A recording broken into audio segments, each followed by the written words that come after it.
Welcome to Season 5 of the Manufacturers Network. Real talk with the people building what's next in manufacturing. And now your host, Lisa Ryan. Hey, it's Lisa Ryan. Welcome to the Manufacturers Network podcast. Excited to introduce our guest today, Sebastian Chedal. Sebastian helps executives implement AI strategies that actually work.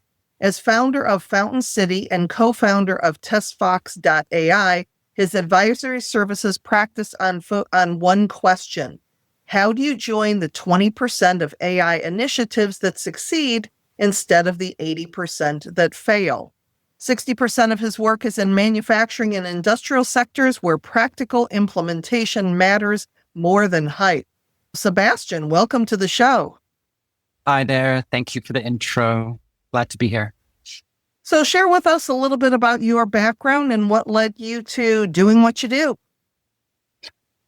So my background is pretty diverse. I did start Fountain City all the way back in 1998 in the Netherlands. And in that time, things have evolved and changed several times.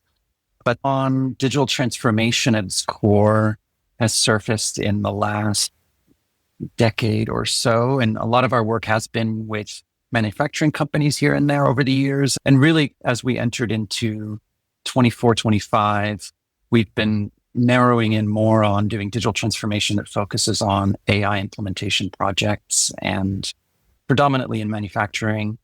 But yeah, we've done, my pathway or the pathway of the business has gone through from things like network security, website app development, but also creative projects. So I'm a generalist at heart with lots of different interests. And that ended up leading me towards being a business owner. I've had five businesses altogether.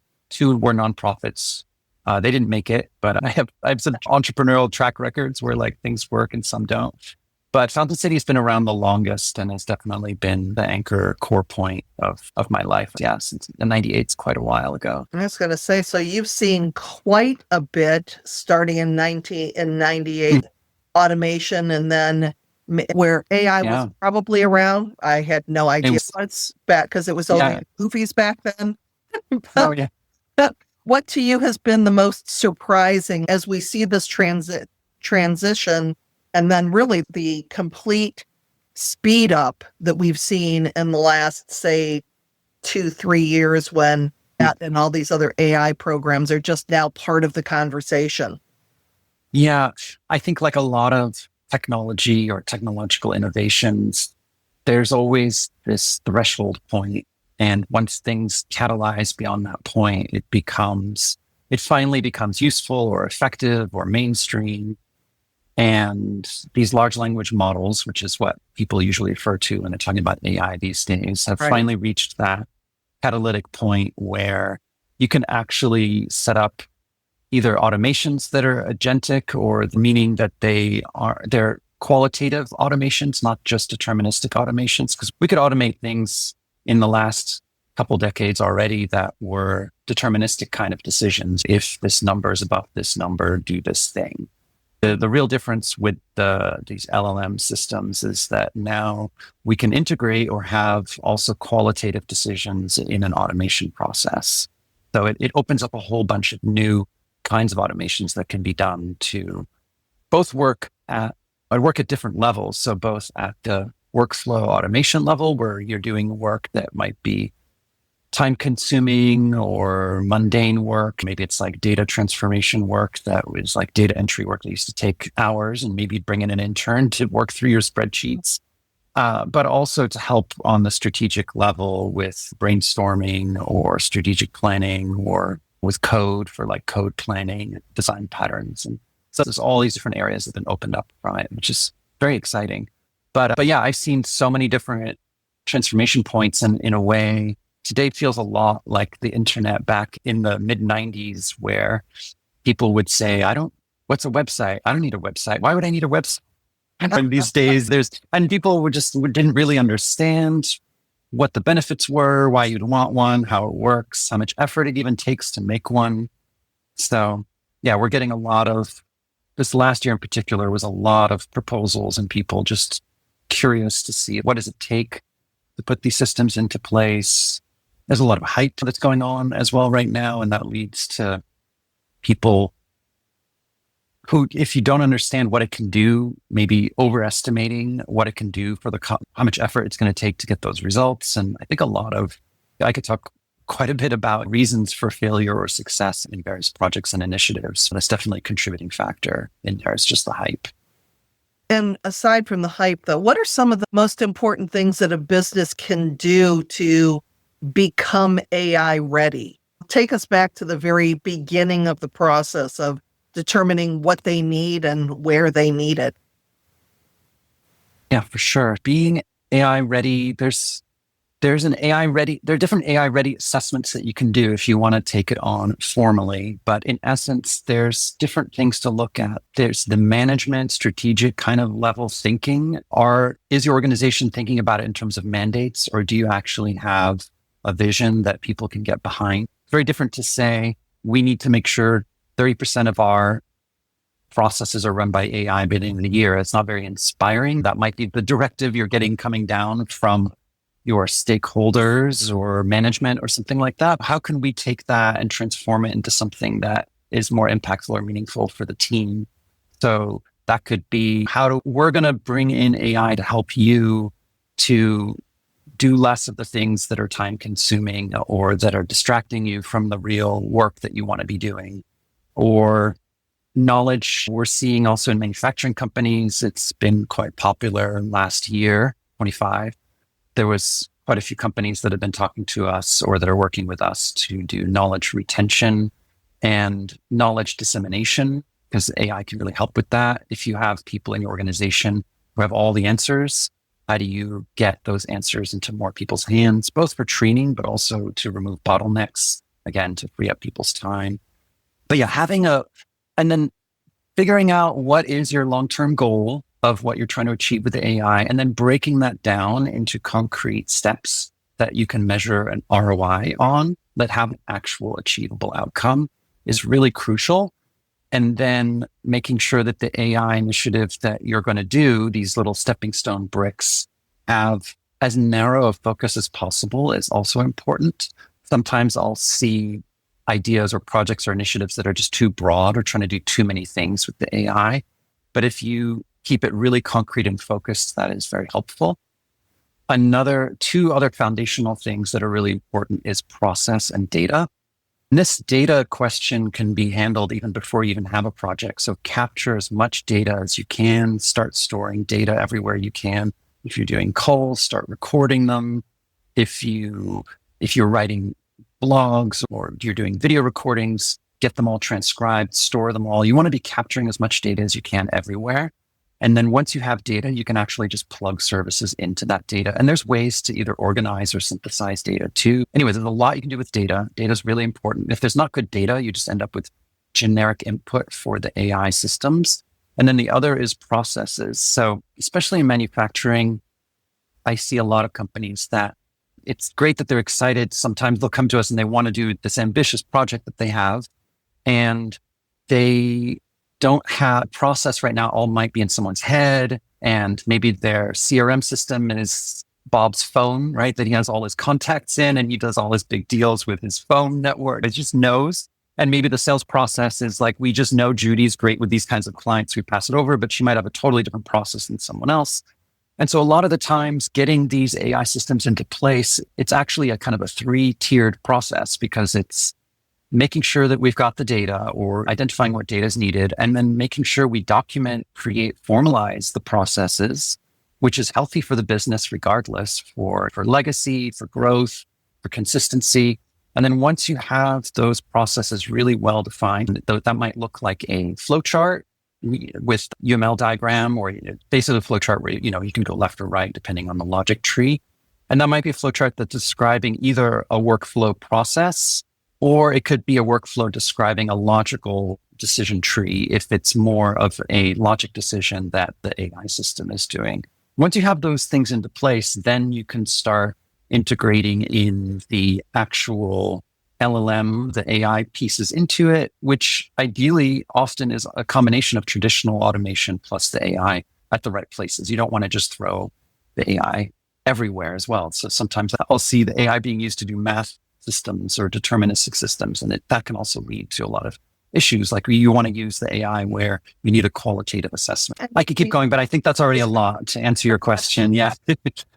And the thing that you brought up was the legacy. You and I talked a couple minutes before the show started about you have people who have been there for 20, 30, 40 years that, like you said, Mikey has his CRM on the phone and people just have all of this stuff in their head that the machines may or may not know.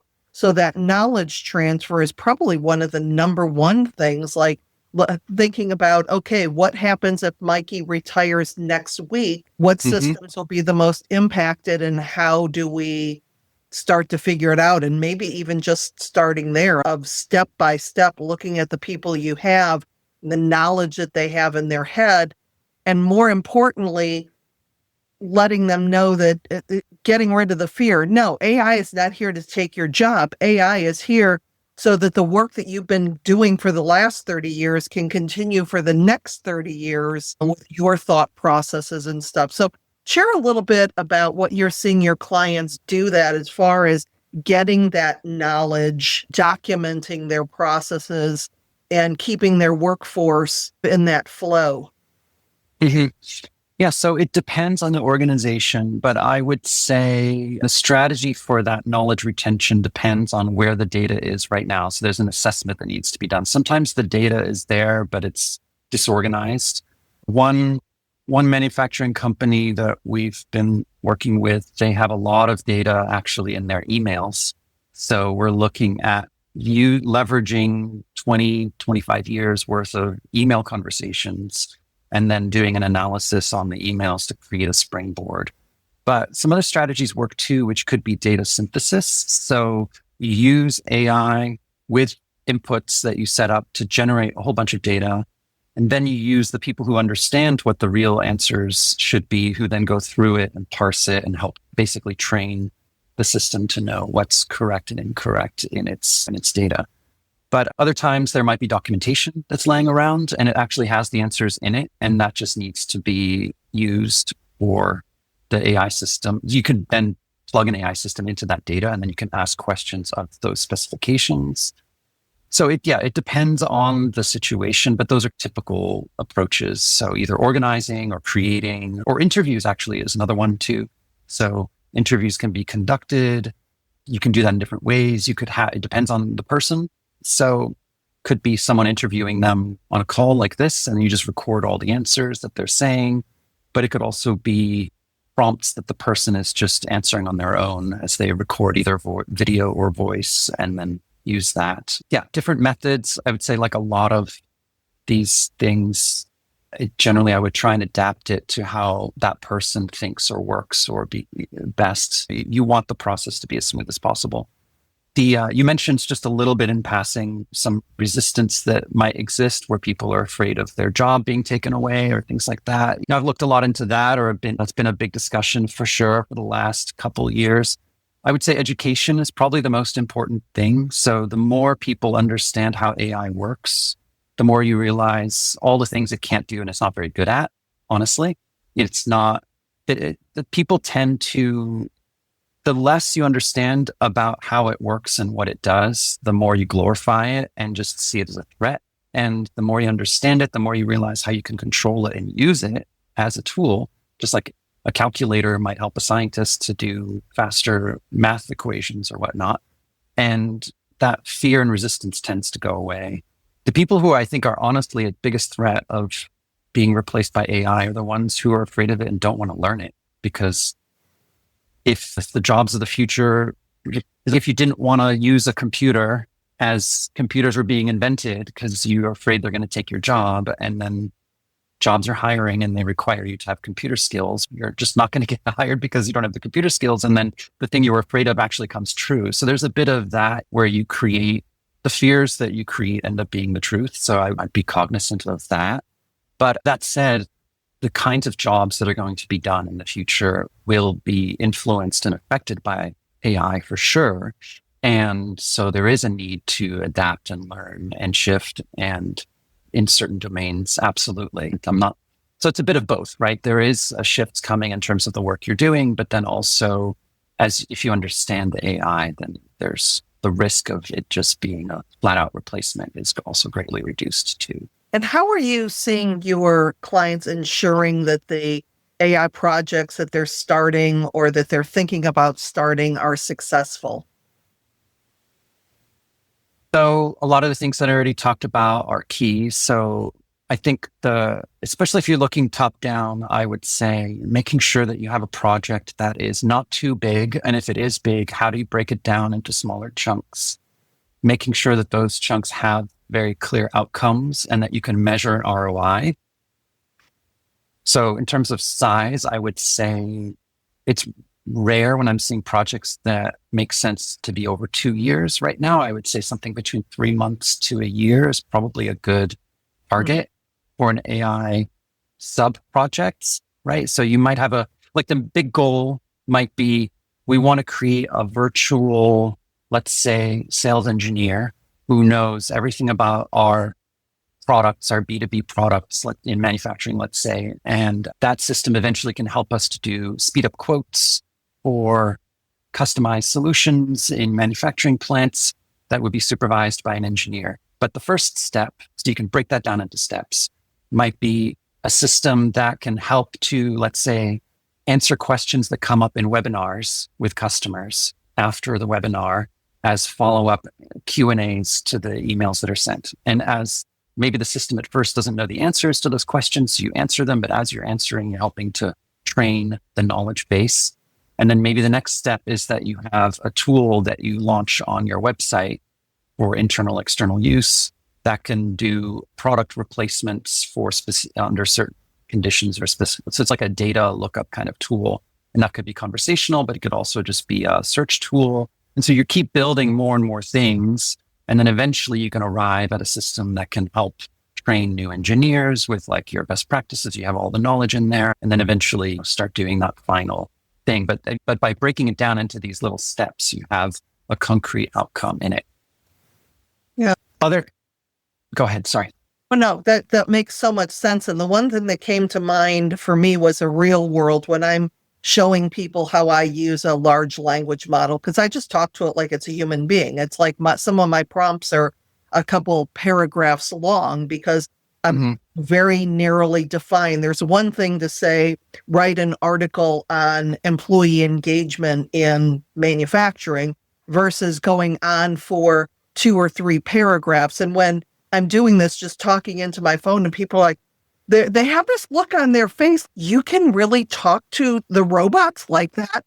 And I think that when you were talking about the narrowing down and how important that is, instead of a one-line prompt that you think the computer is going to read your mind and just give you exactly what you want, versus what is the big scope of my project and how can we narrow that down to 3 months or one year of that. What's that look like? I think that's really important for people to just process it a little bit more and even share how that works.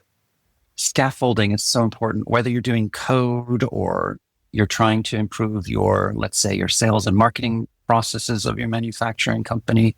The scaffolding is so crucial. So that kind of ties into what I was talking about with the processes, defining the logic flow. You kind of want to work, it's almost like a painting where you first fill out the canvas with broad strokes and broad fields of color, and then you start working on the detail. A lot of projects can also fail because people are just so focused on detail execution, but not doing the scaffolding first. And the AI is never going to tell you that your approaches should be adjusted. It's all, AI it's a pleasing system. It always wants to please you in the way that it thinks pleases you. And if you ask it to criticize it, it will criticize your work. It'll criticize your work because it thinks that will please you. It's still always trying to please you. So you have to be the person who, you have to have the right methodology in the approach, both with the project and the implementation steps in order to work effectively with these. If you're using an AI system to help collaborate and co-build things, or if you're using AI as part of these LLM systems as part of the process, it's like the output process itself. You have to keep that in mind, that scaffolding is really crucial. That's just so interesting too, when you talk about it being a pleasing system. I know that one of my friends said, you realize that chat is telling you exactly what you want to hear. And I'm like, that's exactly the point, depending on what I'm doing. But I think from a business standpoint, that's really important. So besides that, what do you see are some of the unexpected risks or challenges that businesses face when they're undergoing this AI change? Some other big ones, AI governance, and I would say also change management. So AI governance, some companies I'm seeing less, but they're still out there. Some companies have, for example, a zero AI tolerance, or so they're not ready, they don't understand the AI, and they might say to their team or their company or their department, you can't use AI because there's too many either legal risks or copyright risks they're worried about, or just process or whatever it might be, or their IP, right? They don't want their knowledge shared with the internet, with these AI systems. And so they'll have, for example, a zero tolerance. And that can be really dangerous because people will just bypass. It happens so much. They'll just bypass AI. They'll just use a different browser window or their laptop on the side, or they'll go home and look up stuff and they'll use AI anyway. So establishing at least a minimum level of a governance policy is really important. How should people be using AI? How can they use AI safely? What is allowed, not allowed? Creating that framework so that you have control without being so tight that the water flows around your barriers. And then the other one for change management is also really important too, because in the end, it's all digital transformation, or it's transformation projects, which are change projects, change management. So there's change happening in terms of the AI and how it's perceived, and the education needs and the vision needs. And sometimes these AI projects can just surface underlying issues within the team. Maybe a certain department has been annoyed with something that has nothing to do with AI, but they've been feeling ignored for the last 2 years. And now you're coming in and saying, we're going to put AI in here. And then it's like the straw that breaks the camel's back. And all of a sudden you're hearing all these frustrations about AI. But if you really dig in, it might be just, there's other issues that might be there. So any change is going to trigger all the change management steps and processes that need to be considered as well, especially big ones. But yeah, understanding where your business is now. Are you pre-AI, have no idea what it's even like, how it works? Or do you have a casual familiarity with the AI? And also, how is that experience different between upper management and the floor? It could be that some businesses, people in upper management still haven't even used AI. They might be a little shy to admit it, but they're still doing everything themselves because they don't really get it yet. And then maybe the team is really fast forward in AI. Maybe there's a particular department that wants to do all these things. Understanding that as well is really important too, because that can lead to different kinds of challenges or issues. And I think that kind of covers the 6 or 7 different areas that I typically look at for AI readiness, if we include the previous ones that we already talked about. But yeah, the 2 last big ones was change management and governance.